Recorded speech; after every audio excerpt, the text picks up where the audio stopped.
And a very good evening to you, and welcome to another edition of the Green Zone Conversations with Eugene Doyle. Tonight we're tackling one of the most controversial questions facing Israel, and one which could have implications far beyond Israel itself. Israel has brought back the death penalty for certain terrorist offences. Supporters say it is justice. They argue that someone who deliberately murders innocent civilians has forfeited their right to live. They argue that it can act as a deterrent, and they argue that convicted terrorists should never again be in a position to return to terrorism through prisoner exchanges.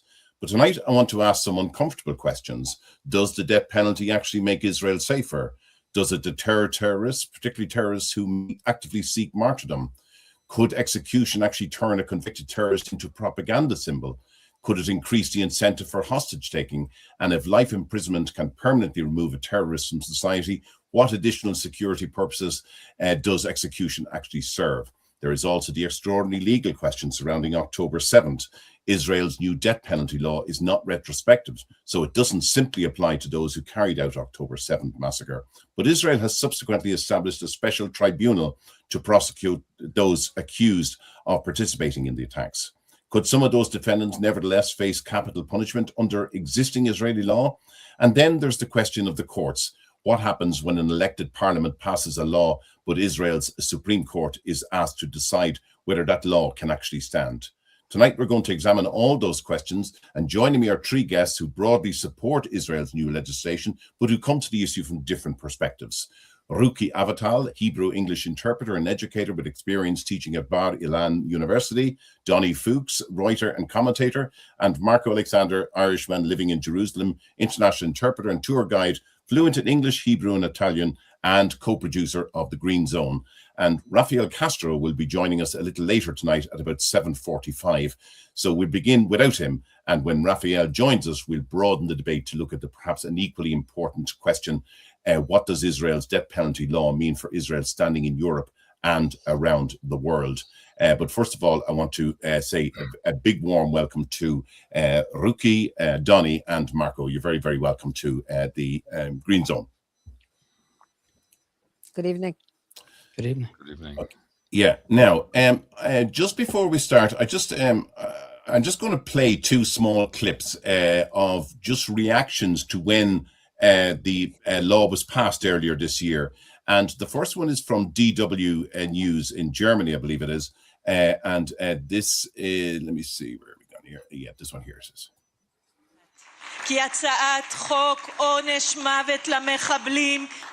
Here in Israel, the bill was expected to pass with little resistance from the public.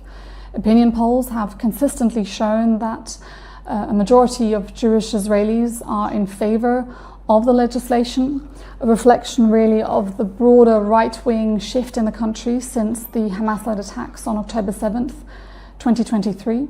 Critics of the bill, including international allies like Germany, France, Italy and the UK, have warned that it risks undermining Israeli democracy. But that's had little effect on Prime Minister Benjamin Netanyahu and his government, even though this isolates the country even further internationally. Palestinians in Israel proper and the occupied West Bank are scared of what this bill will mean for them going forward. The ones that I've spoken to say it's inhumane and targets them disproportionately, while ignoring the violence Israelis inflict on Palestinians in the West Bank. It also turns the death penalty, which existed before in Israel, from a rarely used provision into a central instrument when dealing with Palestinians. Now, there is one caveat to all of this. The bill will likely be challenged, and once a petition against it has been submitted, the Supreme Court would then have to rule on its legality and could strike at least parts of it down. Now, and then this one was from the Jerusalem Post.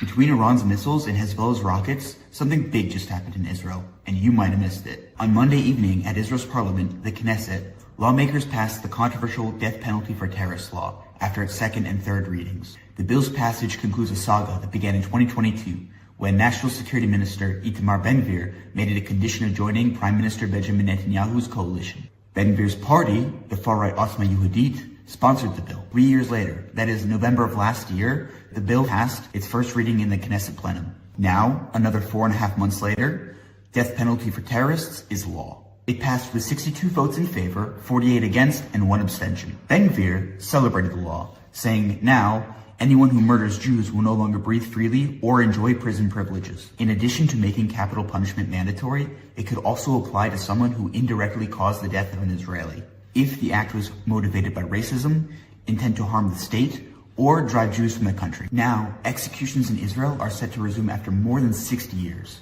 The first and last time an execution followed a death sentence from a civilian court was in 1962, when Nazi Holocaust architect Adolf Eichmann was hanged. According to the law, convicted terrorists will also be executed in this manner 90 days after a sentence is passed down. So what are people saying about the death penalty for terrorist law? The law's supporters say it provides justice to victims of terrorism and that it fulfills a responsibility of the state to its citizens. They also argue that it will serve as a deterrent to further terrorism. Opponents say that it's immoral and neither Jewish nor democratic. They also say that the claim that it will deter terrorism is unfounded and unsupported by evidence. In Israel, polling over the last decade has shown that the idea of executing terrorists has been popular, particularly in the wake of the Hamas-led attacks of October 7th, 2023. Outside Israel, however, there's been pressure to abort the legislation. On Sunday, the foreign ministers of Italy, Germany, France, and the UK urged Israeli lawmakers to discard it, saying it was discriminatory against Palestinians. UN experts and a number of NGOs have said the same, warning the law's wording is too vague and accusing it of singly targeting Palestinians via the judicial mechanisms through which it can be applied. And that was from the Jerusalem Post. And we're going to be looking at all of those issues throughout this webinar this evening. Just 3 quick things I'd ask my viewers to do is to share this podcast now, please. I'd ask you to do that. I'd also ask you to subscribe to the podcast, and also throughout the hour or so that we're going to be here, I'd ask you to please drop in a comment or question, no matter what that is, drop it in there and we'll put it to our panel as the time goes on. So if you have a question, comment, please throw it in there and we'd all welcome all comments. Now, Marco, I'll just turn to you first. Marco, just in broad terms, what has been legislated for? Okay, just to reassume, for terrorist murder in Israeli civilian courts, a person who intentionally causes someone's death with the purpose of harming an Israeli citizen or resident and rejecting the existence of the state of Israel may receive death or life imprisonment. For residents of Judea and Samaria tried in military courts, intentional killing as an act of terror carries death as the prescribed punishment. The military court may substitute life imprisonment only for specially recorded reasons. The new provisions make it easier to impose a death sentence, impose a death sentence than under the previous system, including removing the previous requirement of for unanimity in relevant military court cases. The law was explicitly presented as a measure intended to increase deterrence against terrorism. It does not introduce capital punishment into Israeli law generally. Israel already retained death penalty provisions for exceptional offenses. Adolf Eichmann was executed in 1962, the only execution carried out by Israel. No, there is another execution that was carried out, actually. However, so the important point is the 2026 law expands the circumstances in which the death penalty can actually be imposed, particularly for terrorist killings, rather than creating the death penalty from scratch. Previous death penalty law, the 1954 law, Israel abolished the death penalty for ordinary murder. It did not abolish capital punishment altogether. Penal law sections 97 to 99. The death penalty remained available for certain serious treason security offenses, including acts intended to undermine Israeli sovereignty or assist an enemy during wartime. So that's basically wraps up the current legislation and the previous legislation. Okay, and I'll turn to you then, Ruchi. How significant is it that Israel has effectively moved from a de facto moratorium to actually legislating for executions?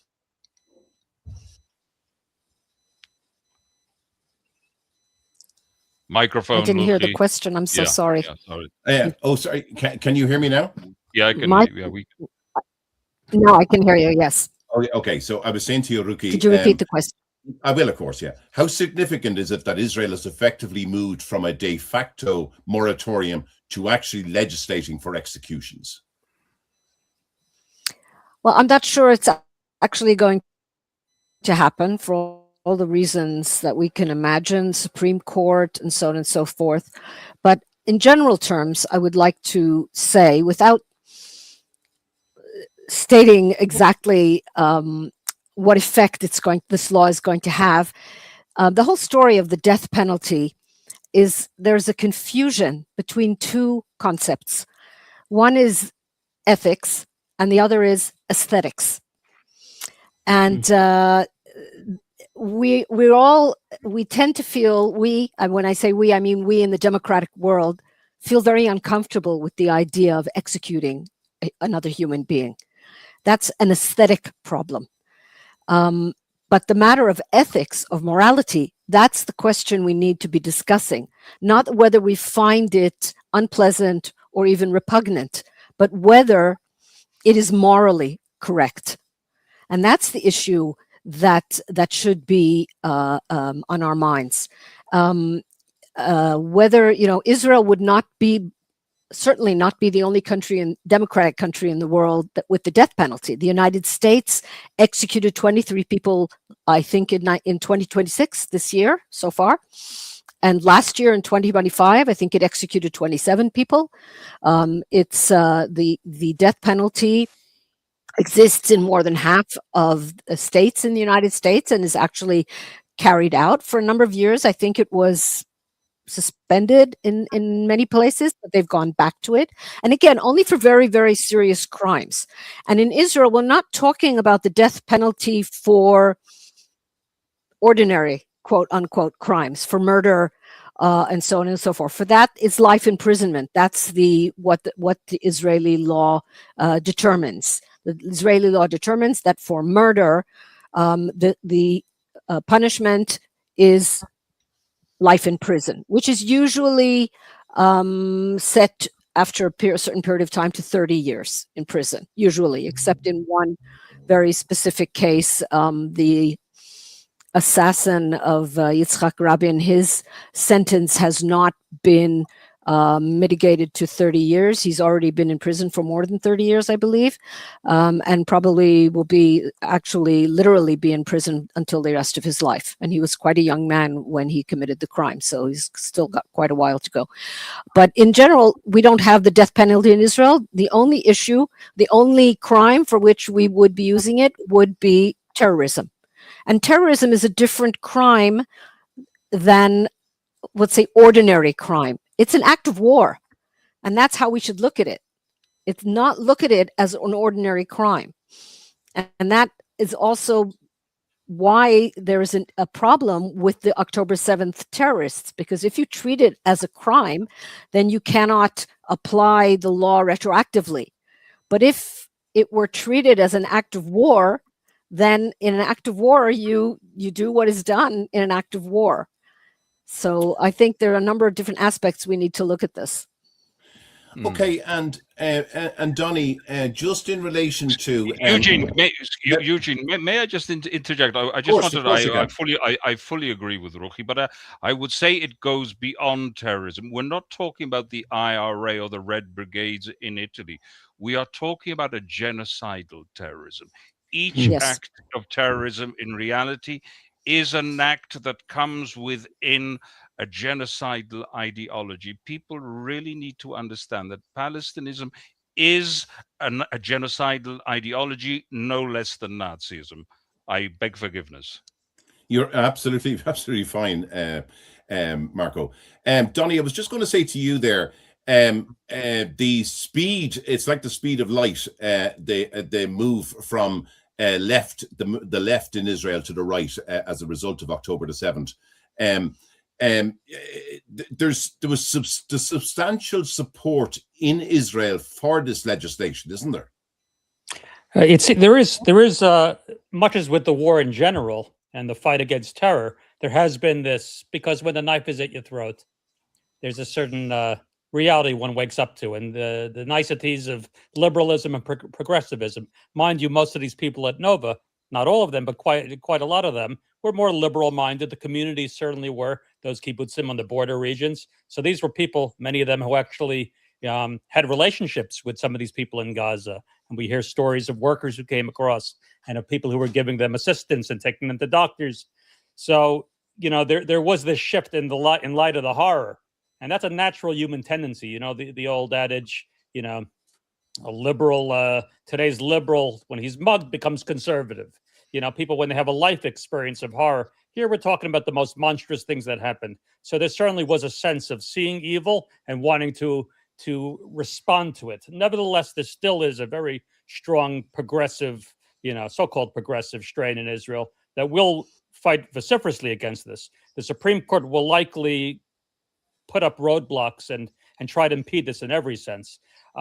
So it is very curious. On the one hand, it is good to see people hopefully waking up, but we've seen this before. There are shifts in politics based on moments. Remember, with Oslo, there was this shift to delusion where people embraced, not everyone, of course, there were right-minded people who were bothered by this, but they bought this illusion because people want to get along, and they bought this illusion of a potential peace. So I'm always wary of the sentiments that shift, but October 7th, was the most ghastly thing to happen to Jews since the Holocaust. I'm hoping that terrible imprint remains and people understand the severity, and that this is blood justice crying out. This is biblical justice in the most moral sense, not unbridled murder of innocents. These are monsters, and these are people who have to leave the world because their existence after such horror and genocide and rape and barbarism. We must see justice in this world.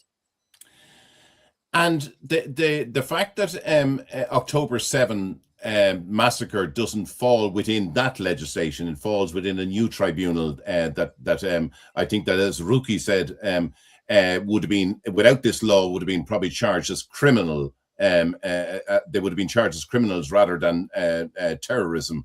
They would never have faced any sign of the death penalty as a result of the if it had been tried without this new legislation that's in now. Can you see, was there a need, could the tribunal have brought in, as part of the tribunal legislation, could it have created a death sentence for convicted people of October 7th, or did it have to be separate? Who's that question for? Oh, sorry. Ruchi or Donny. Yeah. Go ahead, Ruchi. Well, I think a military tribunal, even without that law, can sentence terrorists to death. A military tribunal has the authority to sentence without that law. Independent of that law, it already has the authority to sentence terrorists to death. And terrorists are usually tried by military tribunals, not in a civilian court in any case. And so they can be sentenced to death under a military tribunal, not in a criminal court.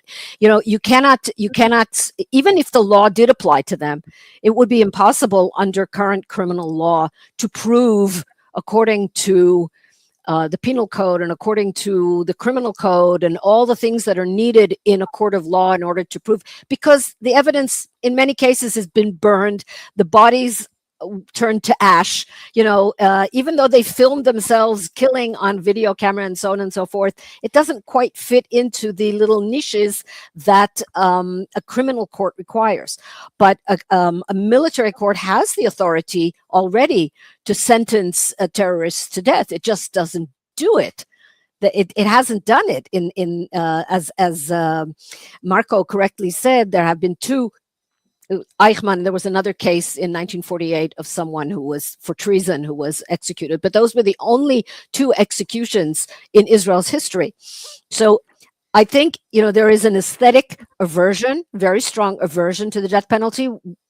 Even in the Talmud, it says that even though the death penalty is mentioned countless times in the Bible for various, adultery and you name it, the death penalty, violating the Sabbath or eating leavened bread on Passover or whatever, these are all death penalty crimes, so to speak, in Jewish law. It says that a Sanhedrin, which was the the court of the rabbis in the time of the Mishnah in 2,000 years ago, that if they executed someone once in 70 years, they were considered a bloody Sanhedrin. In other words, they didn't use the death penalty. And the criteria to apply the death penalty according to Jewish law the barrier is so high. You have to have, at the minimum, 2 witnesses who actually saw the crime taking place. They have to have warned the perpetrator. In other words, it's much too high a barrier deliberately set in order not to have to carry out the death penalty. We don't like the death penalty. It's not something that is part of Jewish tradition in actual fact. Okay, it's not used. So there's that issue. But there are so many other considerations that we have to take into account. One is a very practical one. I mean, when we have terrorists in our prisons, that is an incentive for other terrorists to take hostages in order to free them. And, the tendency is to only think about the victims who have already been killed, but we have to think about the victims who might be killed in the future as well. That is another argument in favor of the death penalty of terrorists, in order to prevent hostages being taken, which has happened. We know that for Gilad Shalit, one single soldier, young man, as dear as his life was, to release over 1,000 prisoners to secure his release, and one of them was Sinwar. So that's an unbearable price to have to pay, because I'm not faulting him, it's not his fault, but because of Gilad Shalit's release, thousands of other people were killed, literally. Okay. Eugene, if I may just interject, yes, I just want to give a little clarification, because Yeah. Ruchi really articulated a very important component of the death penalty in Judaism. In Judaism, there are very strict criteria, as she pointed out. You need 2 witnesses. There are strict criteria who can be a witness, and there has to be intent and a warning. Now, there are extra legal measures that are also part of the Torah system. So, for example, she brought up correctly, there was in the Talmud a discussion where one said 1 in 7 years, and another said perhaps it was once in 70 years. And I believe it was Rabbi Akiva and Rabbi Tarfon who said that if we were on this court, we would probably not, no one would be killed. So that there's a certain lesson there of the caution that Judaism has, the fear. It's not like an abolitionist approach where we believe that it's immoral to take the life of a murderer. That's actually justice. The concern really is what will be if, God forbid, we murder an innocent person. But it is important to juxtapose the answer of Rabbi Shimon Gamliel, who had the counter to that. Well, he said, well, if you did that, it would actually increase the killing. Meaning, so he presented another category. You're saying that if we were there would be no killing. But if we're too strict, and so this raises certain questions in the Talmud. The Talmud had actually a few systems for capital punishment. There were 2 there was the large Sanhedrin and the small Sanhedrin. The small Sanhedrin was comprised of 23 rabbinical decisors, halachic decisors, and it was very strict criteria. And this was generally for murder, general murder as it appealed. But there were sometimes cases that the large Sanhedrin, the great Sanhedrin, which was, I believe, 71 scholars, and they may take issues related to security of the state, or I think there was a thing called Harat Shah. So if there was a certain existential danger, too many murders, a societal need, they could actually judge this independent of the small Sanhedrin. However, there's also one more thing that's very important, and it relates also to the halachic permissibility of even a secular state of Israel. The king, or its manifestation in modern government, also had the right, independent, because you understand, with such strict criteria for finding a person guilty of murder, you could imagine there would be a scenario where a lot of terrible people would go free because it's so exacting. And so the answer was there were certain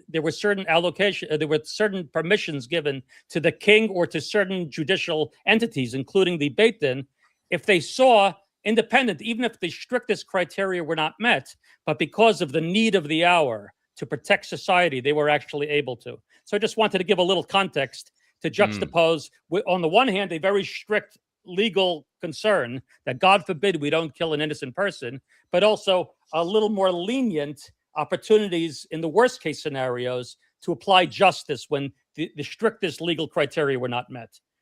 To protect society. Yeah, exactly. Yeah. To protect society. And that's not even including, just a moment, that's not talking about enemies. That's not talking about external enemies. That's talking about citizens. That's another thing also, because now we're talking about the laws of here we're talking about enemies, right? Yes, absolutely. Excellent point. Indeed. No, I just wanted to say that Rabbi Tarfon and Rabbi Akiva also were practicing in a period when Israel didn't have real sovereignty. So in a sense, they didn't have that responsibility either to take certain decisions. We're talking about a political community that didn't really exist as a political community at the time, because independence, of course, we didn't have independence at that period. We were under the Roman occupation. So in a sense, they were sort of saying, we're not really up to the task. But now we have a particular circumstance where we have a genocidal enemy. And that's when we have to rejig the equation to meet this threat. And Marco, we're obviously talking to an Irish audience here as well, and you being Irish. From Israel's perspective, what is the strongest argument for this law? I think there are so many strong arguments for this law. I mean, if you look at it, somebody who commits such heinous murders has cancelled out any aspect of being in the divine image. He has cancelled that out. He is no longer somebody that can be considered a human being, in a sense, to be perfectly honest. He has totally degraded himself, that he has forfeited his right. And indeed, to maintain somebody like that alive offends the sanctity of life on a moral plane. Certainly, I think what I would invoke those arguments. Then, of course, the fact is that they represent a mortal danger. They are a genocidal threat, not just to one individual. Even though they murder one individual, they murder a whole worldview. They murder a whole people. That is the key to understanding these people. These people are not merely satisfied with murdering people, they glorify it. Now, why do I say that they're worse than the Nazis? Why do I say this? Because the Nazis, in most cases, at least try to hide the evidence. These people, Palestinians, they are addicted to murder, humiliation, and torture. And this has been a constant of this ideology. It is something on a different plane altogether to what we have known previously. Now, just before we go, I'd just like to give, if I may, one example. Just one example I'd like to mention, Ahlam Tamimi, who was the one of the terrorists involved in the Sbarro bombing in 2001. Sbarro was a family-oriented pizza restaurant right smack in the center of Jerusalem, one of the busiest intersections in Jerusalem. Ahlam Tamimi was a woman who scouted out the bombers. She escorted the bomber who carried the bomb in a guitar case into the restaurant. She left. The bomb blew up. It killed 16 people, including 7 children, 5 members of one family, three children and 2 parents. And she was eventually released as part of the Shalit deal. And she's living in Jordan today. And I have seen videos of her glorifying in the attack and saying that her only regret is that more people were not killed. And she is living and breathing today in Jordan. The family of one of the victims, an American citizen, have repeatedly appealed to the Justice Department of the United States to have her extradited to the United States. And they haven't followed through. It's a long and torturous story. But I'm just saying, the fact that this woman lives today, her life, married, children, whatever, in Jordan after committing such a heinous crime, and of taking the greatest joy, and that her only regret being that she didn't kill more children that day, it's unthinkable. It's really a moral travesty. That's the Roth family, correct? There's a Yes, I see the- yes, exactly. Okay. Just go to our people texting in there.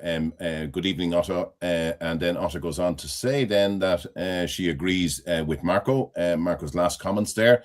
And then Henrietta, good evening to Henrietta as well. And she says hello to just a comment. So can someone, let's see. Yeah, I can read it. Why do you have the death penalty if you can't apply this law? The terrorists will not take this seriously and just continue with what they are doing. I agree 100%. If we don't apply the law, yes, you're right. That is true. This is part, Yeah. What I wanted to say, that it does, however, send a very important message. In a sense, if done correctly, or even if it isn't carried out, a life on death row, one is socially dead. And I think this is an improvement on the previous attitude of the Israeli authorities. So even if it weren't applied, it does establish an important principle. This individual is socially dead. And I think that's very important. And I wanted to get back to what Ruchi was saying. When we speak about this type of crime and these criminals, to keep them alive is a desecration of God's name, in my opinion. These people, I define them as radioactive. When they are alive, they poison the environment. They poison everything that's around them. And that is, I think, is a very important argument for the death penalty. Now, your security minister, Ben-Gvir, he has utterly changed the prison system in Israel from what he called a hotel style situation under the left. Now he has made it actually what it's supposed to be, is a prison. So if a terrorist then can be sentenced to life imprisonment and never released, what does executing him add in terms of public safety? Anyone can take that. Well, the fact that someone has been sentenced to life doesn't mean that the government can't release him in a hostage deal. That's number one. You can pass 100 laws and then the government can just pass a new law if they need to, if they feel that they need to or whatever. And such things have been done in the past. I mean, every time it's a scenario that keeps repeating itself over and over again. So, the fact that there is if they are actually the law is carried out the way it should be, the way it has been passed, that the terrorist is executed within 90 days, then that's a very good thing. That if that happens, then that would be I think it would be a deterrent, although deterrence is not the most important reason. I think justice is the most important reason. Certainly. Yes. Deterrence is a nice to have, but it's not a must have. Justice is a must have. Absolutely. And I suppose you would automatically go straight to Sinwar as evidence of what you're saying there. Absolutely, Sinwar and this woman, and there are lists, a mile long of terrorists.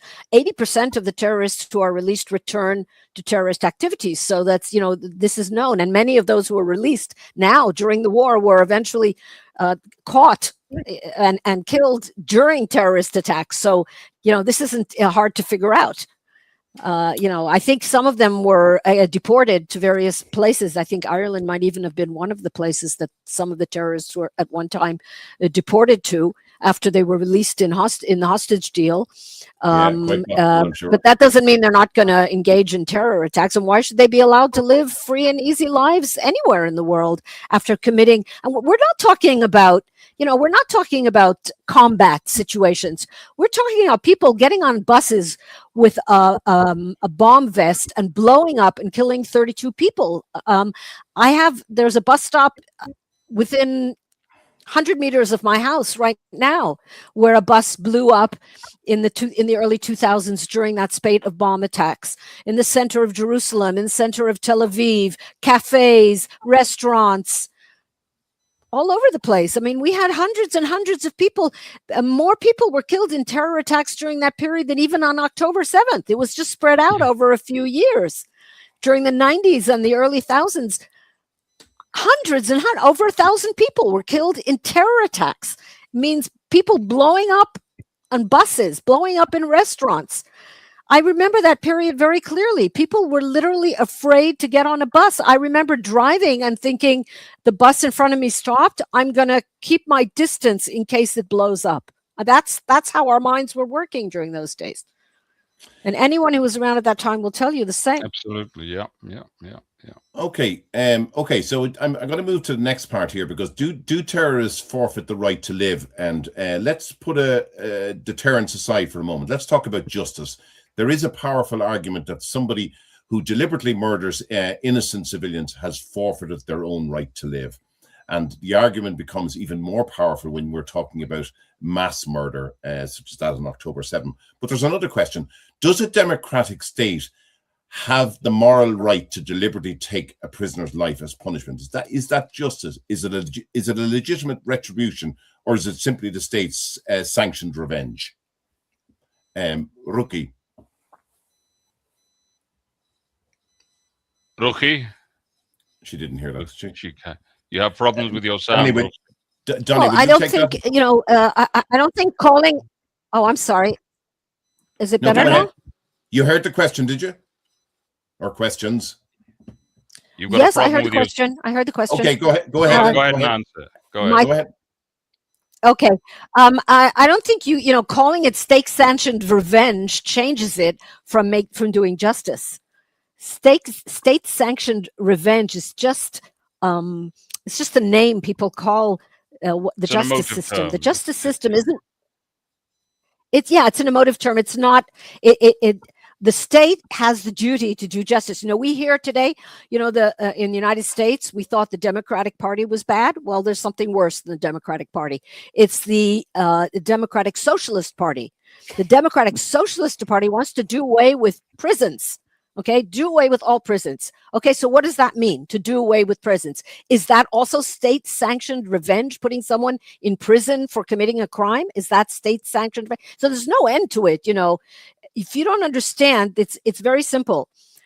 The progressives are trying to destroy society as we know it. They want to destroy it from within. And one of the ways of destroying society from within is taking away the state's right to do justice. If the state can't do justice, the result is just chaos. Chaos. And it says it in the Talmud too, that if not for the state, if not for police authority and the state justice, people would eat each other alive. And it's true.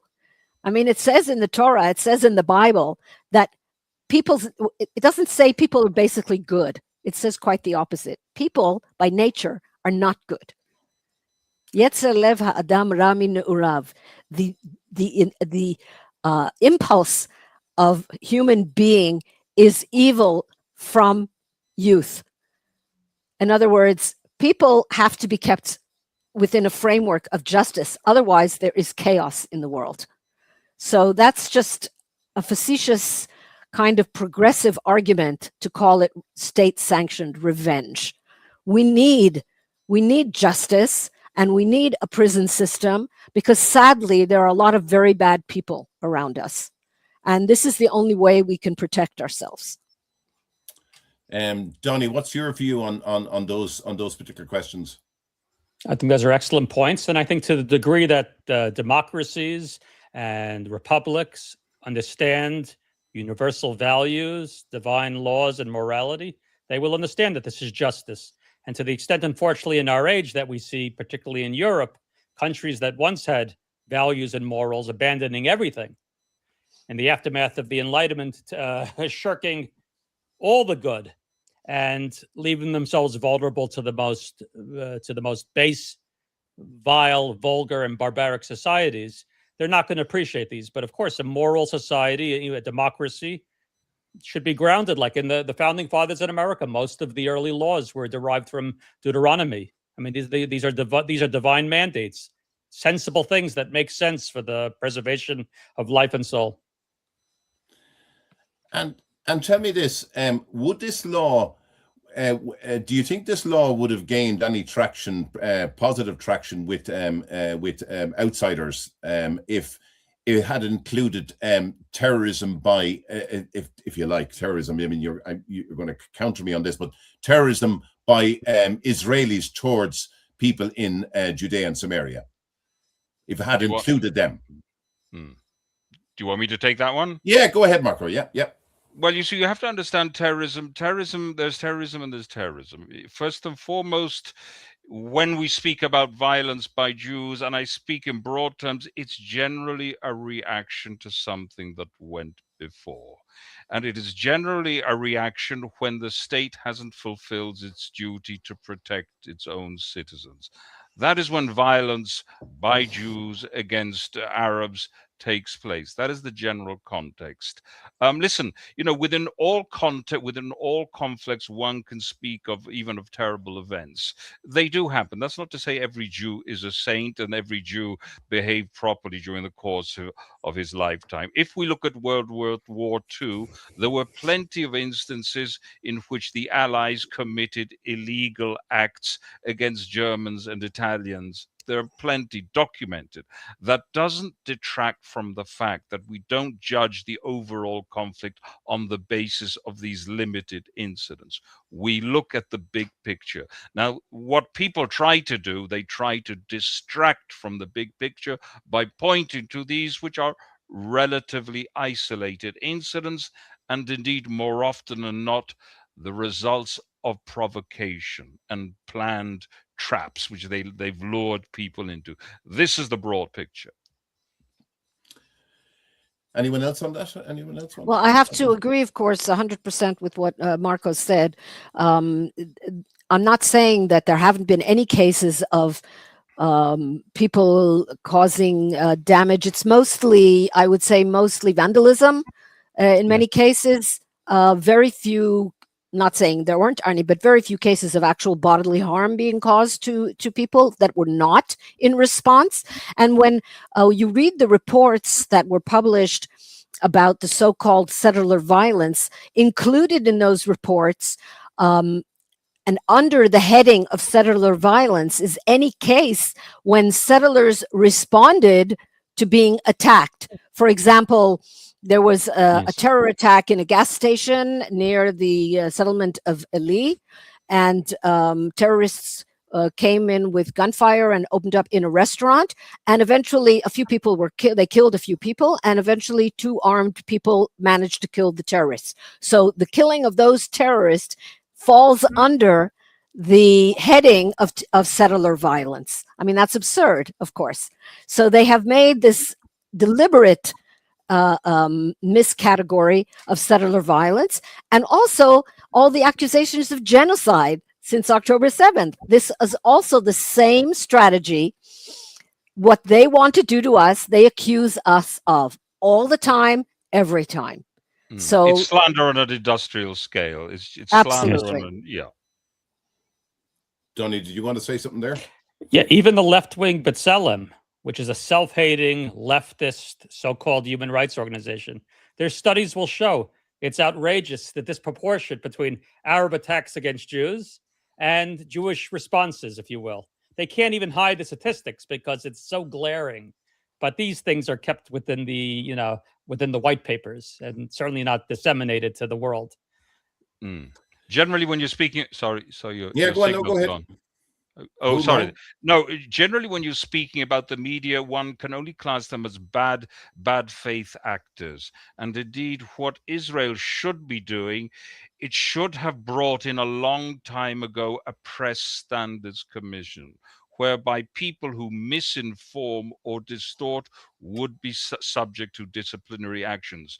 And first and foremost, not being allowed to report from Israel, because for far too long we have been allowing people who have basically been inciting from here. I recall quite recently an Italian reporter who basically went live on Italian television and denied the atrocities of the 7th of October. Wow. And this is all documented. State television, Rai television, and I can even supply with a name, and I think in the future we should dedicate a podcast to this, because the film and video of this episode exists.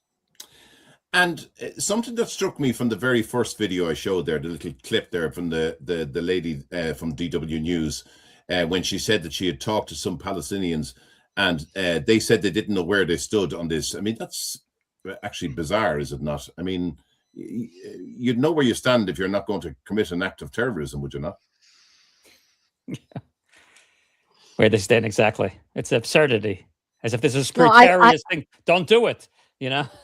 I especially like the part with it where she said that they complained that the new law targets and discriminates against Palestinians unfairly. I love that part. Yeah. Now, I think what I insist on this. I never fall into the trap of using their language. Once we start saying Palestinians, we're starting to play their game. I insist upon this, and I beg your forgiveness if I bring this up. They are Palestinists, and the ideology is Palestinism. It's a genocidal ideology. It has no other purpose. It's not an expression of national uniqueness that never existed. You're so right.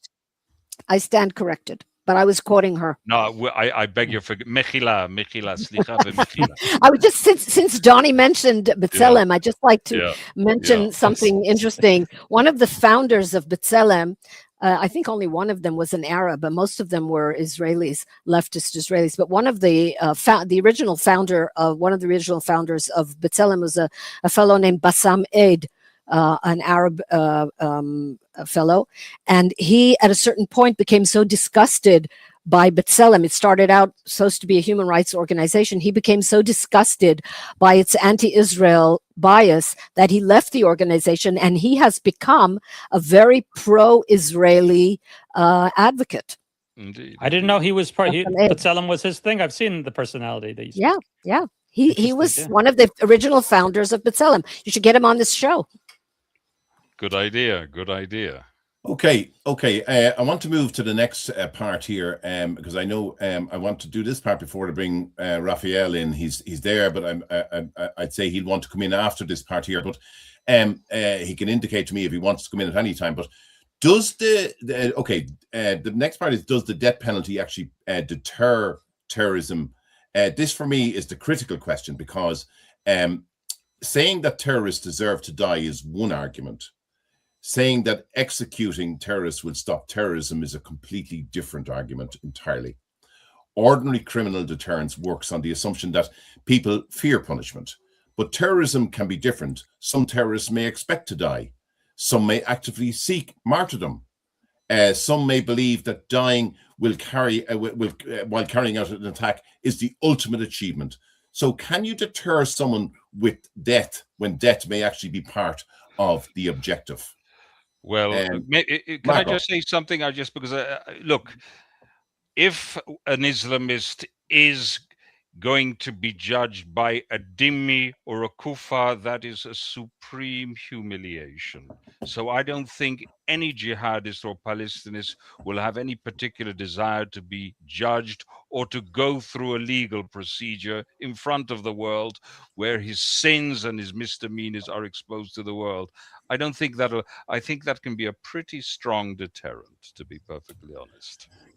Can I welcome Rafael Castro to the conversation? And thanks, Rafael. I know you couldn't join us earlier, but thank you for coming in there and joining us. And so, is there any evidence out there that would show that execution deters terrorism? Is there any? Can we point to anything? Ruchi. I have to concur with what Marco said. I think the humiliation of being tried in a court and executed is not the same as going up in a ball of fire. You know, they want to go up in a bomb together with their victims. That's not the same as having to go through a trial, being put into an Israeli jail, which, as you correctly said, Ben Gvir has made into a proper jail rather than a summer camp. And that also isn't a deterrent for them. But I think execution is not what they had in mind when they were thinking of their deaths. They were thinking of going up in a ball of flames, not being taken to a scaffold and hanged by the neck until they're dead. That's not what they had in mind. But will and the likes of Hamas and Hezbollah, will they not turn this to their own advantage in relation to because they can easily get the spotlight put on Israel by claiming martyrdom? Will they not try this? I mean, is there any lengths that they won't go to damage Israel's credibility? And this being one of them, that someone goes in and kills a number of Israelis, the next thing they're tried and tried for execution.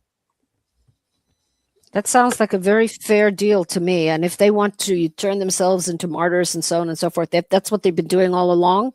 I don't think we should allow that to deter us. Okay.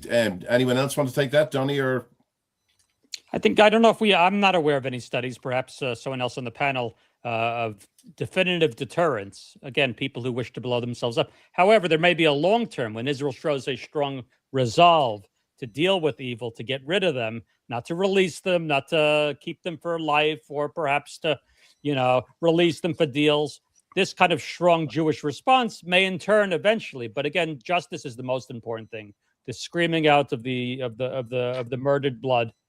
Justice is the most important thing. Whether it's deterrent or not, time will tell.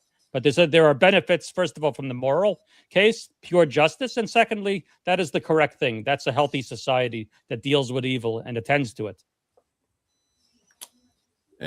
Marco, or?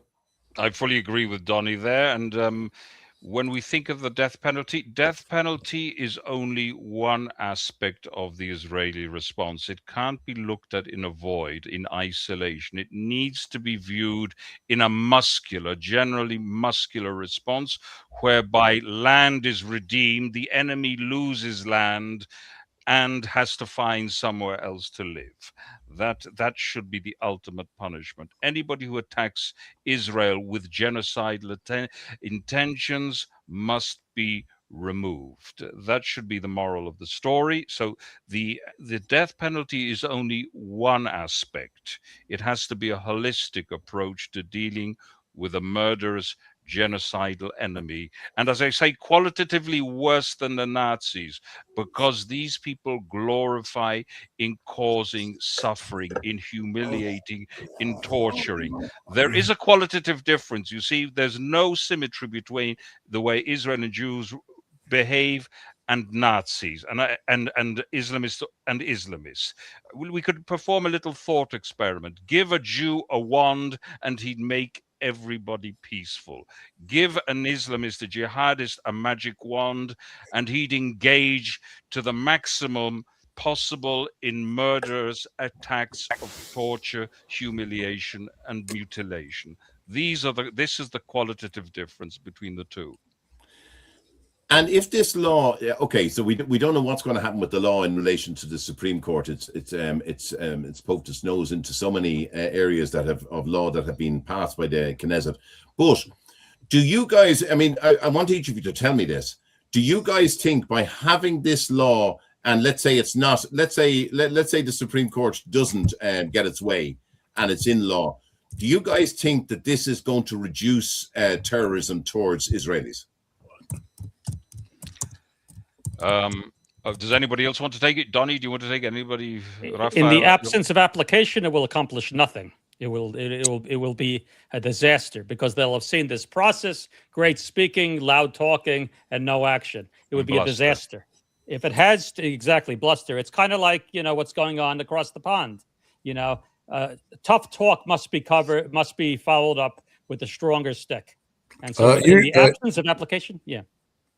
Eugene, may I ask a question to the other members? Yeah, for sure, please. Yep. If the death penalty is effective, as Ben-Gvir and his government sort of claim, why were 3 years wasted, and why is this law approved just a few weeks before the elections?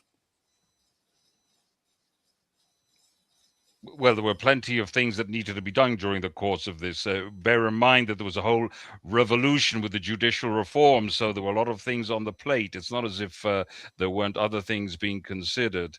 And in the midst of the war, it's very difficult to push through legislation as well. Bear in mind that the government was hamstrung by the judiciary as well. And also you have to bear in mind that the generals were very often dragging their feet with what was required to be done. So it's not such an easy context in which to pass legislation. Bear in mind, when legislation is passed, the Supreme Court will tend to strike it down, especially if it is a right-wing government. So there are many If I may, considerations. Marco, I think the reason was because of the hostages. The hostages were being held in Gaza, and they deliberately held up passing that law until the hostages were released. That was stated categorically. Indeed, we're mid-war. We're mid-war. Yes, it's not. That's an interesting point. Yeah, you're probably right. Rafael, what's your view on it? No, because the criticism is that this is actually a ploy to rally the base and make the opposition look weak in order to secure re-election, in the full knowledge that because of all the sort of complications that arise, both domestically and internationally, the actual legislation is, now and even in the future, theoretical rather than practical. Is there anything this government did or could do that would not cause its opponents to accuse it of populism and of an appealing to the base? Nothing, not one thing. And to say that, the death penalty law would harm Israel's image in the world or whatever, there are at least 20 democratic countries that have the death penalty. Many of them actually use it, as the United States, as we mentioned earlier before you came in. And Europe is so morally decadent, it doesn't even know what it lives for. So it certainly would be against Israel's law for the death penalty. It was against Israel fighting back on October 8th. So, I don't think we need to look to Europe for its approval for anything that we do anymore. Indeed, and I think the ordinary people in Europe will be increasingly looking towards Israel. I think that's the moral of the story. They will see that Israel will supply inspiration as to how to combat this monster. And I think this is Israel's important mission here. And we are going to be talking about the view from beyond Israel's borders shortly. I mean, what Europe, how this looks in Europe's eyes, how it looks in the rest of the world's eyes. We'll be talking about that just a little bit later on. But just in relation to October 7, could the perpetrators actually face the death penalty? Now we come to perhaps, I suppose, the most fascinating legal question of tonight. The March death penalty law is not retrospective, so Israel cannot simply take somebody who committed murder in 23 and apply a new punishment created in 2026. But the government has created a special tribunal to prosecute people accused of participating in October 7th. And that tribunal can prosecute offences under existing Israeli legislation. Some of those offences already carry the possibility of capital punishment. So could someone convicted of participating in October the 7th ultimately face the death penalty? And if so, is that a legitimate application of existing law, or does it look like an attempt to achieve indirectly what the March legislation cannot achieve directly? Who wants to tackle that one, folks? The law to impose the death penalty on the October 7th terrorists, I think that was a separate law. Yes. That was passed almost unanimously with 93-0, if I'm not mistaken, in the Knesset. So there is a very broad consensus in Israel regarding that. And as I mentioned earlier in the podcast, some people are repulsed by the idea of the death penalty. But as I noted, that is a confusion between aesthetics and ethics. Yes, it's not aesthetic, it's not pleasant. But doing justice doesn't have to be something pleasant. It's something we have to do, even though it may be unpleasant. And I think this, for all the reasons that we have mentioned here, this is really something that we must do. Rafael, have you anything Yes. to say on that? Have you anything to say on that one? No, I think that justice has the aesthetic aspect and the ethical aspect, and I hope we agree that the ethical aspect is primarily based on what saves most innocent lives in the long term, right? Because that's the entire point, and that's where Yes, actually but not only. It's not only that's actually not necessarily an ethical. That is a practical aspect. If it's going to save lives. But even if it wasn't going to save lives, it would be important to carry out the death penalty on people that have lost the right to be called human beings, who have lost the spirit, the divine spirit within them by committing these heinous, brutal, horrific murders and rapes, independent of whether it saves lives. And yes, of course, it probably would save lives, but that's not the main reason. The main reason should be to do justice.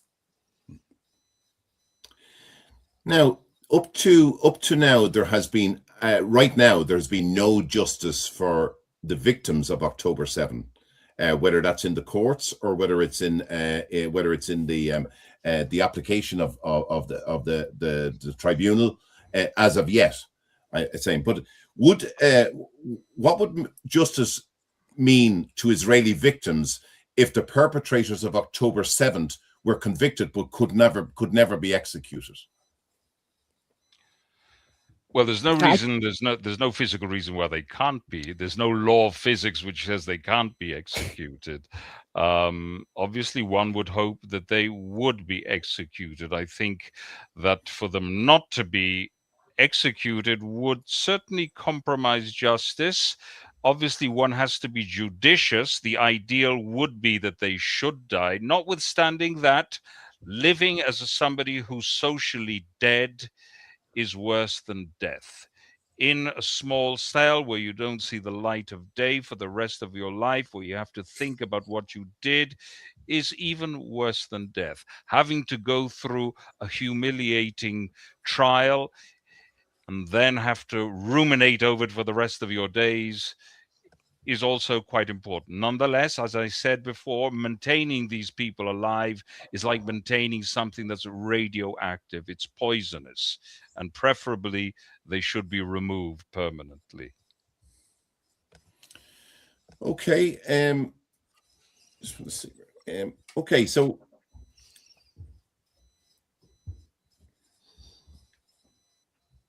if the death penalty is potentially available, should the safeguards actually be stronger rather than weaker? In other words, when we see people on death row, in the States, that can go on for years and years and years. Do you see death row, if it was to come? Do you see that scenario playing out in under this legislation? I would not like to see that. I would like to see an expedited process. These are extreme situations. Obviously, in America, you're talking about with criminal cases, there were histories where people, unfortunately, particularly in the less noble times, less noble regions, were put to death, sometimes falsely, while they were innocent. We're not dealing with that here. It's pretty clear who these people are. We're unfortunately aware of who these people are. There's not a whole lot. So the process to delay it, I would say, like Marco said before, it's a desecration of God's name. It should be expedited to sanctify God's name.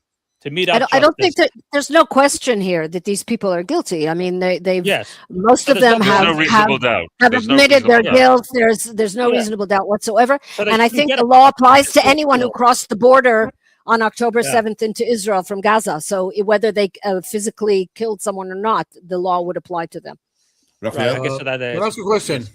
Rafael, what are the advantages of capital punishment vis-a-vis informal instructions to take no prisoners vis-a-vis Hamas and Hezbollah?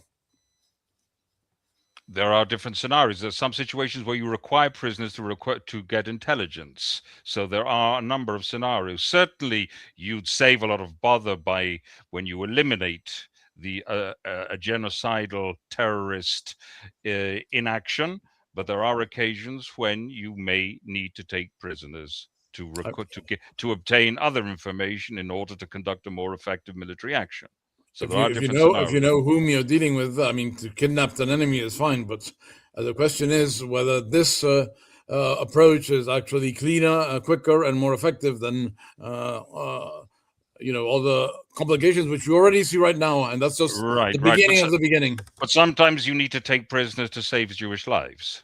And there's also a difference between the heat of war, where obviously the first option is to kill who's ever coming for you, and only take prisoners when you need them for intelligence purposes, and other scenarios where terrorists are captured on scene, where they no longer pose a danger to their surroundings. Those are different scenarios.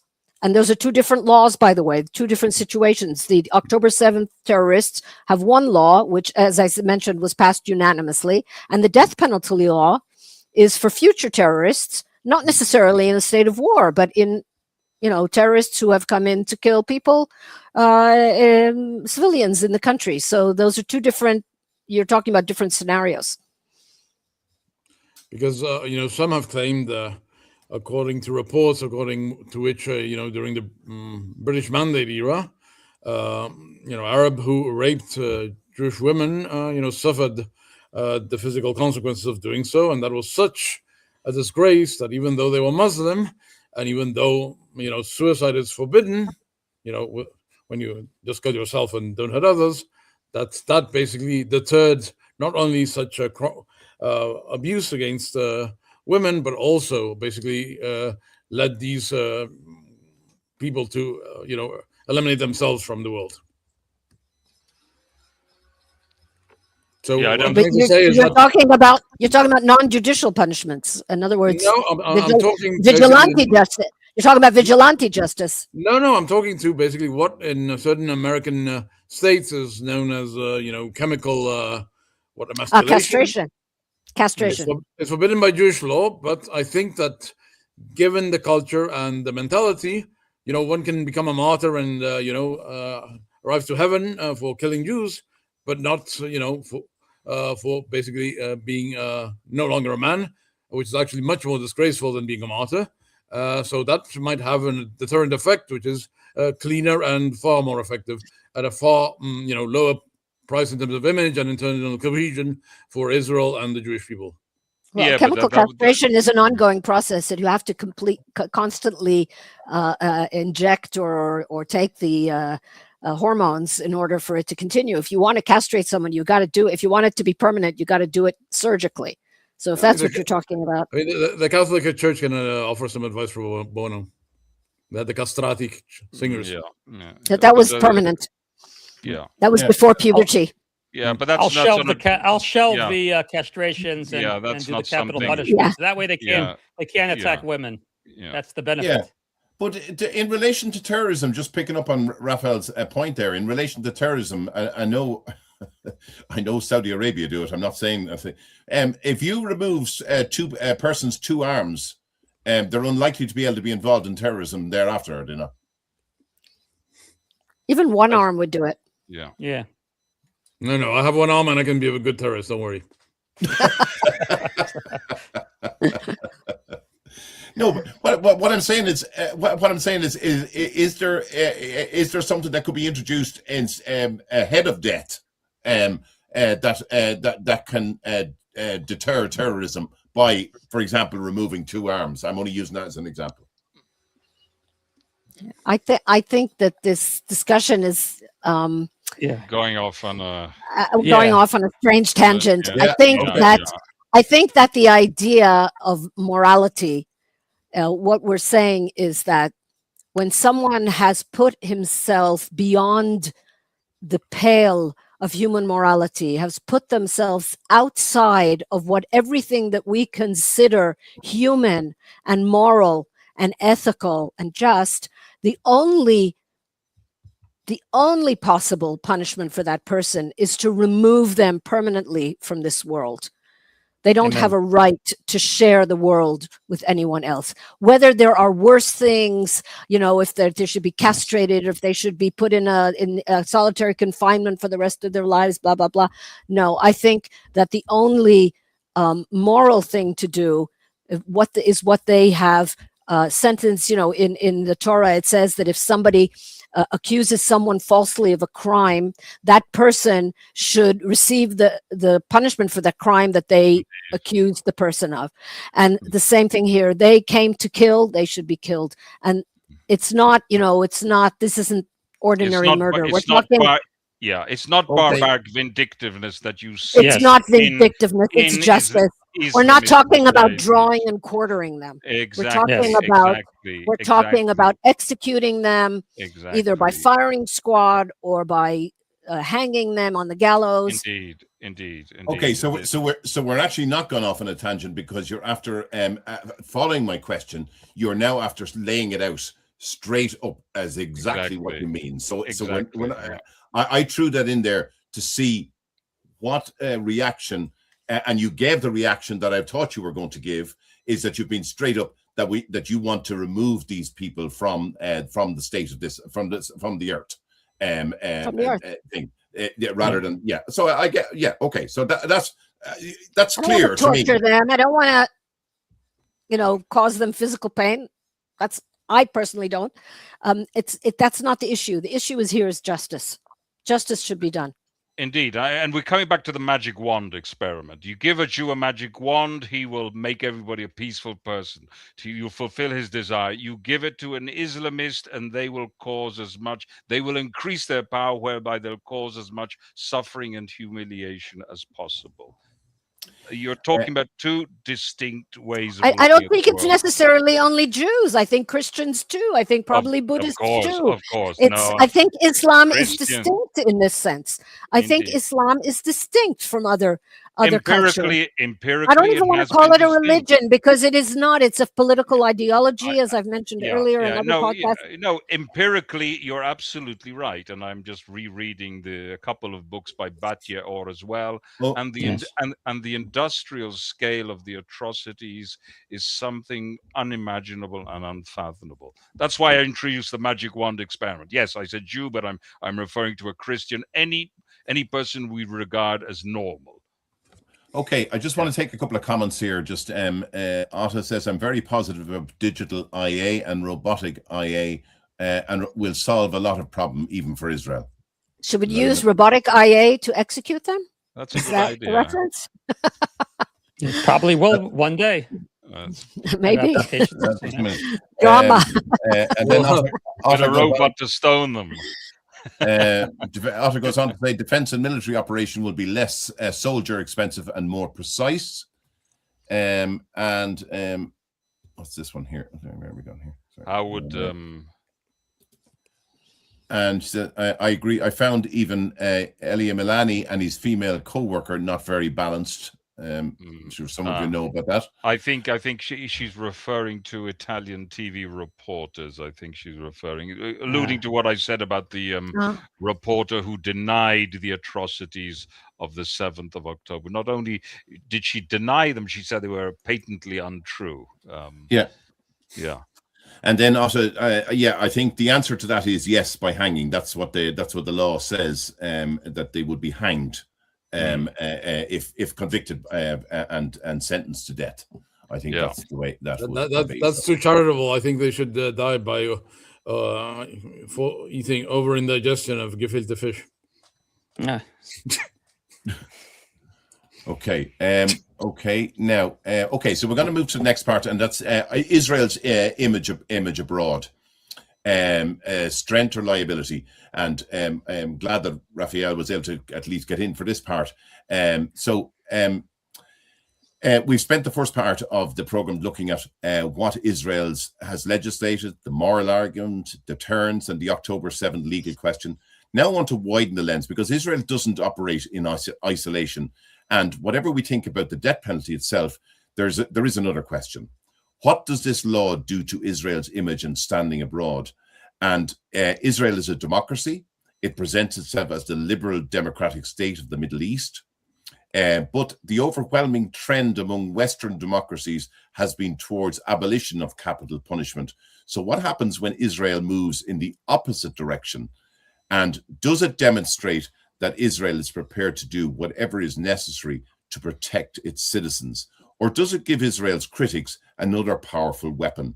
Does it damage Israel's relationship with Europe? Does it affect support in the United States? Does it affect Jewish communities abroad? And does international criticism matter if Israelis believe their security comes first? Now, so we're looking at one of those clips that we played at the start there showed that no matter what Europe or anyone else thought about the death penalty, it had no bearing on Netanyahu or his government. Would I be correct in saying that he has got to the stage now where he really doesn't care about what Europe thinks, because no matter what they do, no matter what Israel does, they'll be criticized? Is that what it is? Donny, I'll start with you on that one. That's my sense. I'm certainly intuiting that. I think perhaps he may have learned it a bit too late, but he is certainly telegraphing that. And it's quite correct, regardless what Israel does. As Ruchi said, October 8th, they were going after Israel. There's nothing that Israel can do.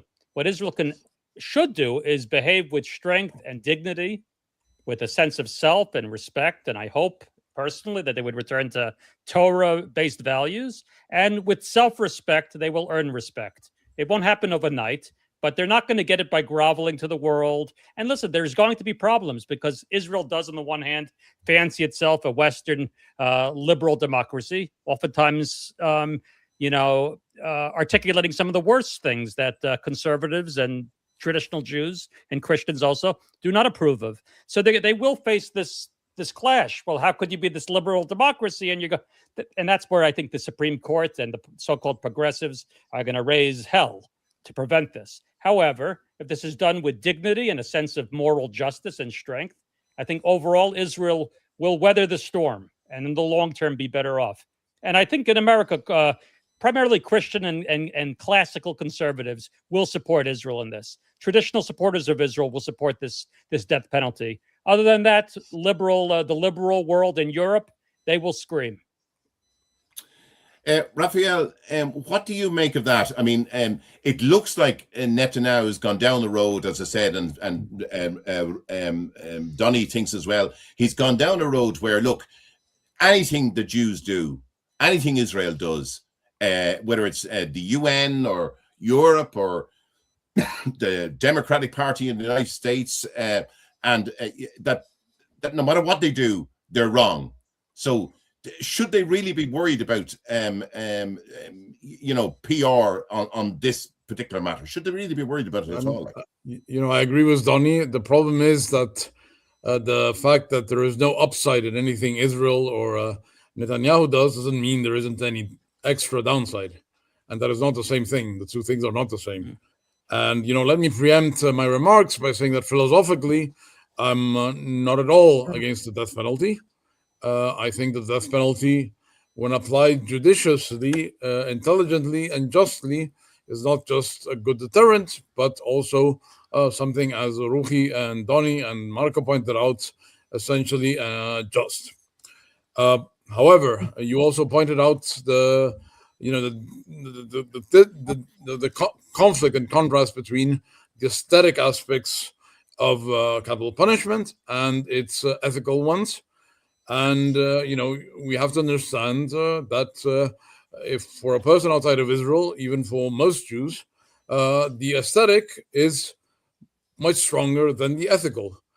Not only because, the West is no longer informed by biblical values in its understanding of justice and what it means to be a just society, but also because one emphasizes one aspect.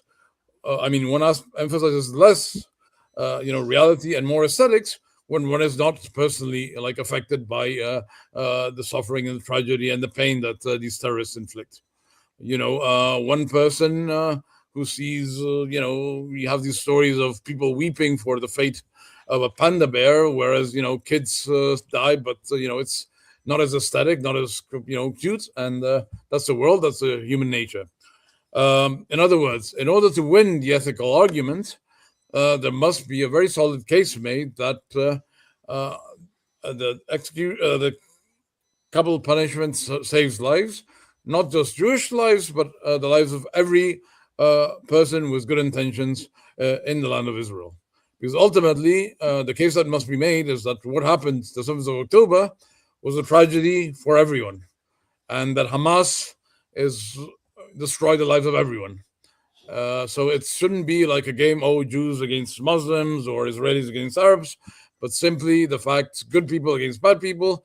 And that's the case that I think will win the hearts and minds of decent people, regardless of the background.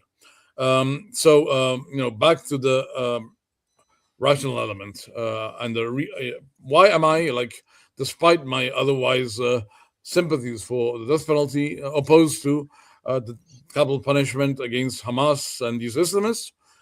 Because basically, death penalty only deters rational people committing, sort of very material driven crimes. It does not deter idealists. It does not deter certainly idealists who believe that getting killed will guarantee them, heaven and, virgins for eternity. We know that because, the Nazis were far more cruel than anything that the Jews will ever be. And yet, every single time they were so, drastic, the resistance movements just strengthened. Even during the British Mandate, British executions in Jaffa and elsewhere, actually stirred the emotions of the issue and increased resistance. I would love to believe that the humiliation of being put on trial and executed by the Yahud is so big, but I think that if that were the case, then there would be no crimes in the Galilee and no more Fachem.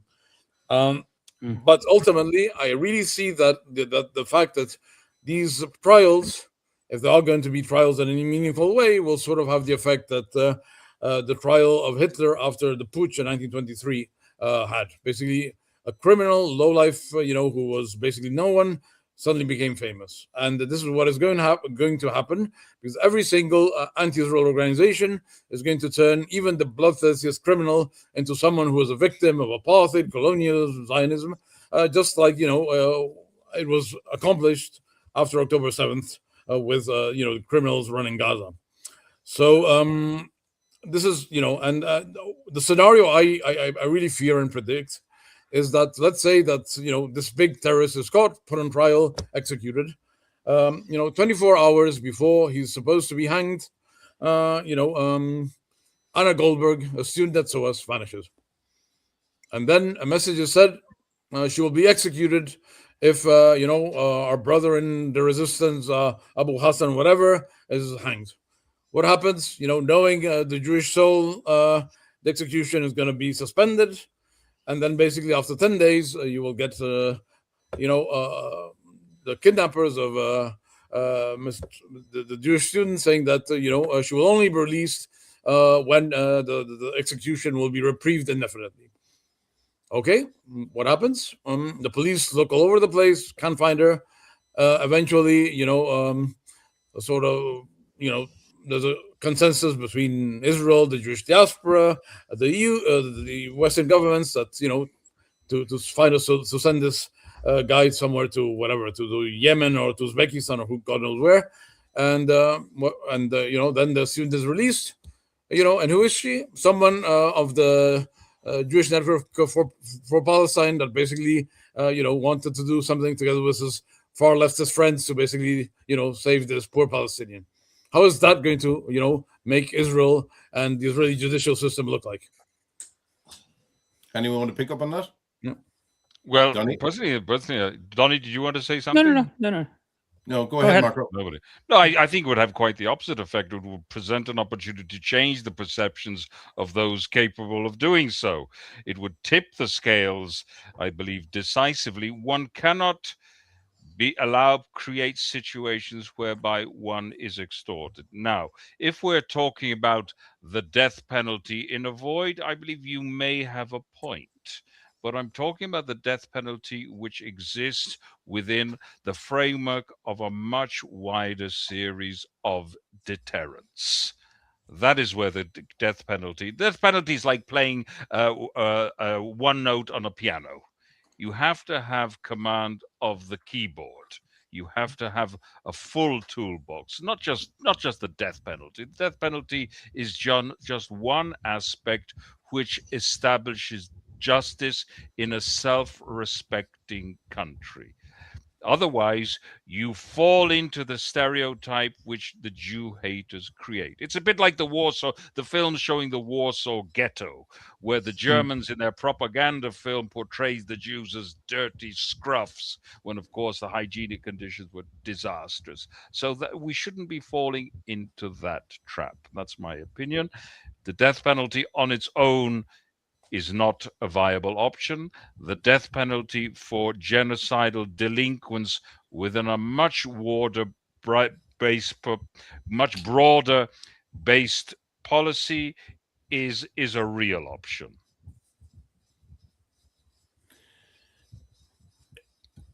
Okay. Just getting back to the Rafael, the question I asked you just in relation to how Israel is seen abroad. They don't. It looks like the current government is setting a trend that they don't really care anymore because, as I said, no matter what they do, they're wrong. So, how do you see this playing out, or what should Israel be mindful of by bringing in this law, as far as foreign Europe and all is concerned?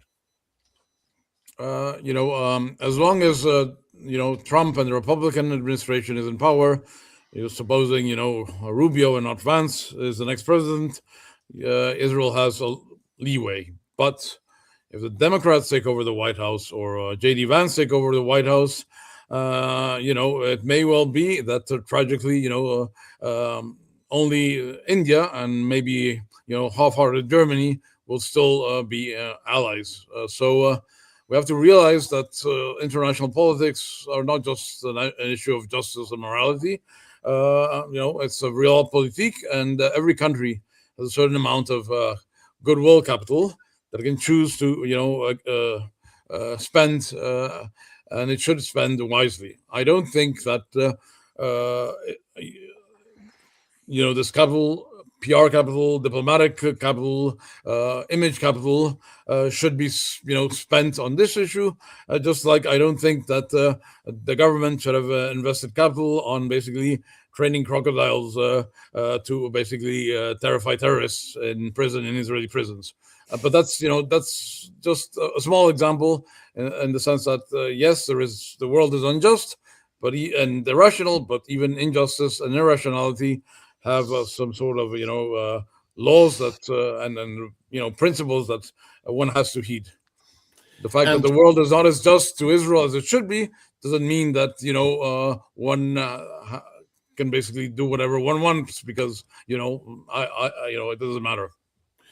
Donny, Israel has taken a big gamble here in relation to gambling against isolation because they could be isolated depending on who gets power in different places. Is that a gamble worth taking? I believe the whole experiment of the Jewish state was a gamble worth taking. I mean, we had no allies. There was an arms embargo from the U.S. Certainly not one bullet came from the UN in Israel's war for independence. So yes, on the principle for truth, for the values of the state, of a Jewish state, absolutely, the risk of isolation is ever present, and it can get worse. But as a religious Jew, certainly with a sense of history, I believe what we will endure. But only if we behave with strength and dignity and a sense of our Jewish history, a sense of our Jewish beliefs, and strength of character and self-respect. Again, self-respect. The world will respect Israel when it behaves with self-respect. Only then will they respect us. Not by groveling, not by patronizing, not by tokenizing, not by bending to whim.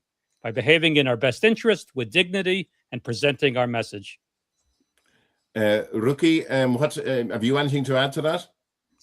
I have to agree very strongly with what Donny said, and what Rafael said earlier is exactly the contrast between Jerusalem and Athens, the ethics and the aesthetics, right? So we have to do what we believe is right, exactly what Donny said. We have to continue to build our own state according to our own values and our own morality, and I believe that, as Marco mentioned earlier, the world will look to us as a beacon, because the governments of the countries in Europe are not the people of the countries of Europe.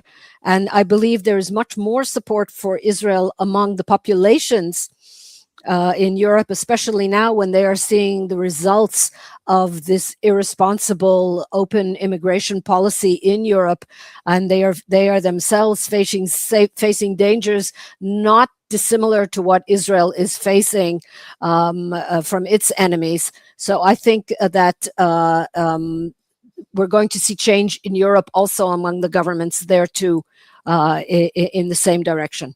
And sorry, can I say? Yes. Rui, I agree with you, except on one point. There is no inherent contradiction between Jerusalem and Athens, and Maimonides proved that the best of both is actually, win for everyone. Yes. Marco, just to pick up on what Ruchi was just saying there in relation to populations not being well disposed to Israel. But you know, and I know the reality. For example, in Ireland, is that there is while population may be in favor of Israel, the people in power is really what matters. There is it not? It matters when people are indifferent and they walk with their heads in the clouds, and when they've been put to sleep. But when they clash with reality, when they clash with this invasion, then something begins to happen. There are certain resonances, because it's very difficult for people who've been brought up in certain environments to fathom our reality. But when our reality moves into their reality, then there is an awakening. And you can see that because we see the same patterns which repeat themselves all over again. You see, the fact of the matter is, what we see in Israel, what we've seen in Israel, we're now seeing in Ireland and in other countries.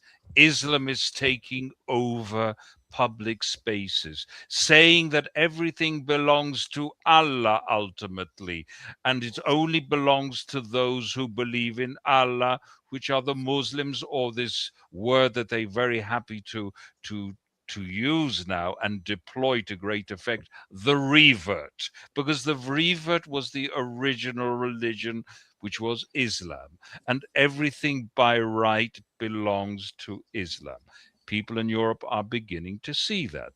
They can't quite articulate it. They can't quite fathom it exactly, explain it in intellectual terms. But they see that there is an attempt to replace them, that they can feel. And I think we should be, this is a window of opportunity for us as well. We should be exploiting that. We should be saying that the Palestinian flag is the flag of jihad. And everywhere you see when these people congregate in front of churches and in front of national monuments, if you see in Ireland in front of the GPO, you have the ubiquitous flag, the flag of Palestinism, which is nothing but the retrovirus whereby they weasel themselves into the immune system of these countries and break it down.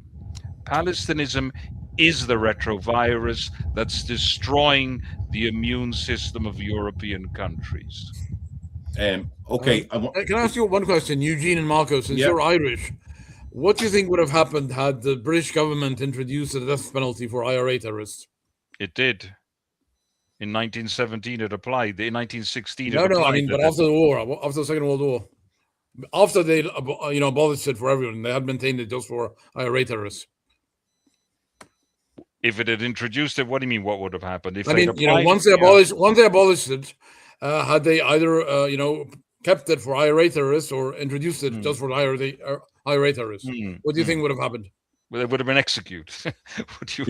I mean, of course, but I mean, politically, socially, I mean, what would have been the consequences in Northern Ireland? There are so many variables. I can ask you right. another. There are so many variables. If one is, if we go into the what if of history, we could say, what if there were international? If we were to apply the same conception of international law that we have now to the Irish struggle in 1916, international law then would have said, but you're attacking the Irish who are legitimately seeking their freedom, are undermining national sovereignty. We can get into all this stuff. They would have probably ruled that it's against international law, a perverse sort of international law as we have now. Because in the sense that not the international law in its purest sense, but the way it's played out in the international fora.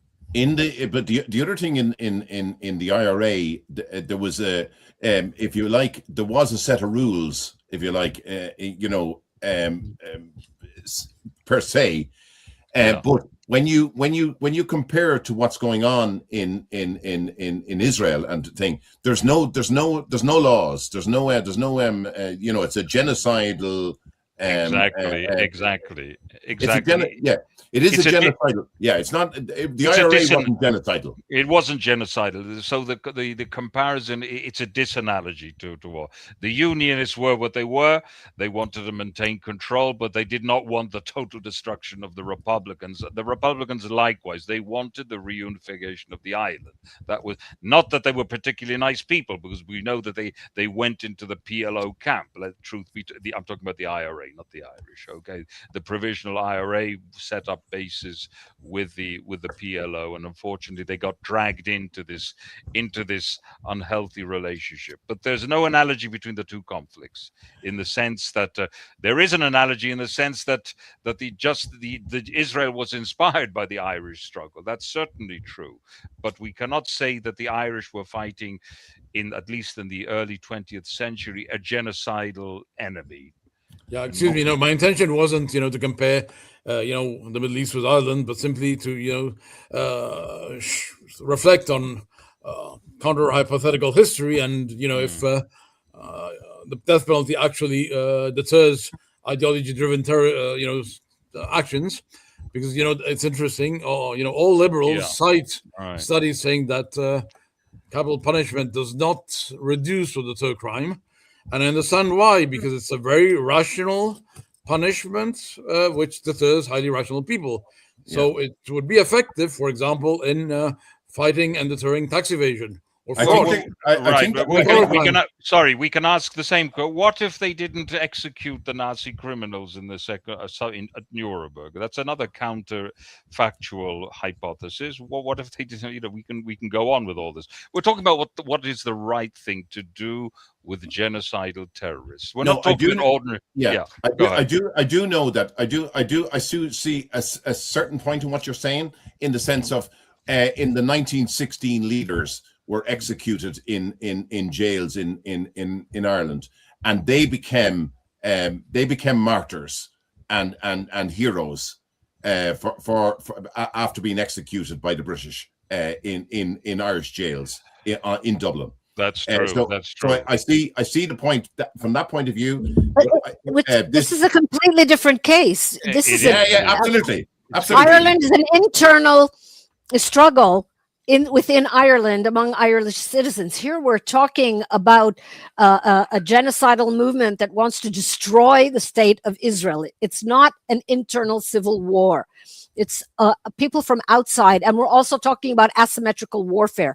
And it's not really just to apply international humanitarian law to asymmetrical warfare, because the target keeps moving. They don't follow the same rules. It's like we're playing chess and they're playing checkers. We're fighting with our hands tied behind our back. So we have to stop doing that if we want this ever. Okay. The two circumstances are completely now different, and also that 100 years ago, when someone committed a crime, not the whole world didn't know about it, condemn it, or celebrate it, and that's something that can be taken into account. Because, for example, I lived a few years in Mexico, and there were anti-Semitic attacks, but there was no reports in the media about it, because the community wisely feared that if that became public, it would provoke, more copycat effect. So, something I would advise Israeli media is not to report about, terror attacks in a way that makes these criminals into, international heroes for people who, believe the narrative. Well, that train has left the station. In this period of social media, there isn't any way to keep those things, to modify or tone down the reporting. You have no control. There's no one who has control over it anymore. But just as it goes out, it's forgotten. Things go out, they're known and forgotten. There's so much news out there, so many things, so many images that people see.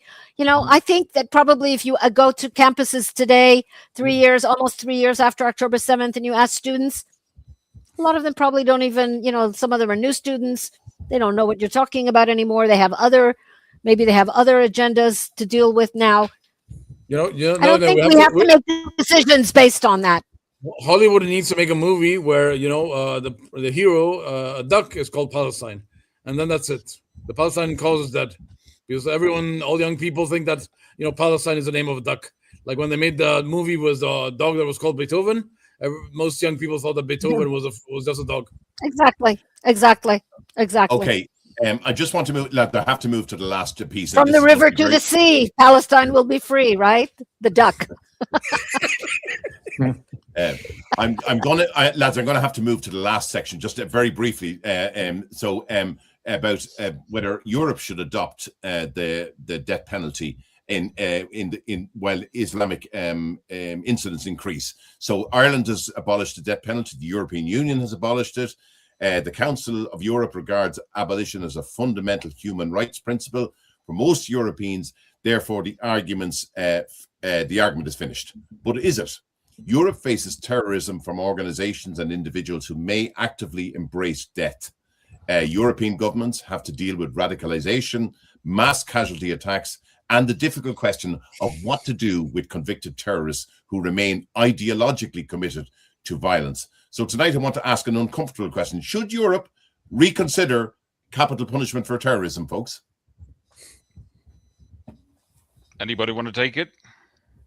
I would say defer yes to the Europeans, but that I say yes doesn't mean anything. Yes, yes, but they won't. Yes, but they won't. I'm sure if you conducted a poll among ordinary people in Europe, many of them would say yes, if they thought nobody was listening. There's a lot of self-censorship. It will be reintroduced in Europe by Sharia courts. Don't worry. Yes. Absolutely. That's the irony. You're right. There is one party in the UK which has proposed it in its manifesto. That's the Restore Party. Eugene, if I'm not mistaken, that now forms part of the manifesto. So somebody is raising it. I believe it should form part of a legal system which is capable of articulating moral constructs and expressing justice at the highest level. Okay. It should be there at some point for the extreme crimes which we've seen here, and which Europeans are increasingly seeing. I think that there are plenty of candidates, the rape gangs in the UK and elsewhere in Europe. I think it has its place within a more complete legal system. Okay, and I'm going to have to leave it there, but just to say that ultimately, I think what will happen is, despite all the aggro towards Israel, I think eventually Europe will look towards Israel when it comes to ever making that decision. They look to see how it happened in Israel. So I think that's where they'll look. Listen, tonight we've had a genuinely difficult conversation. Israel has decided that in certain circumstances, terrorism should carry the ultimate punishment. Supporters see that as justice. They see it as a deterrence, and they see it as a necessary response to a form of terrorism which has brought unprecedented trauma to Israel. But we've also asked whether killing terrorists actually deters terrorism, whether someone who seeks martyrdom can be deterred by death, whether execution could create incentives for hostage-taking, whether the state can ever be certain enough of a conviction to justify an irreversible punishment, and whether Israel's courts should have the final word. And now, because this isn't only about Israel, it's how Israel is perceived in Europe and around the world as well, as we discussed that as well. I want to thank my guests. I want to thank Ruchi Avital, Donny Fuchs, Rafael Castro, and Marco Alexander for joining me on tonight's program. Can I thank you, Eugene? Thank you. And to say that it was a really, really engaging discussion. Very glad to have you guys on it. And really, really, and I want to thank those who interacted with our podcast, who sent us in texts and who watched tonight. And as I say, share, subscribe, and comment whenever we're on, because we'll always put the comments to our people. Listen, folks, thank you very much indeed for joining me tonight. And until the next time from the Green Zone, take care.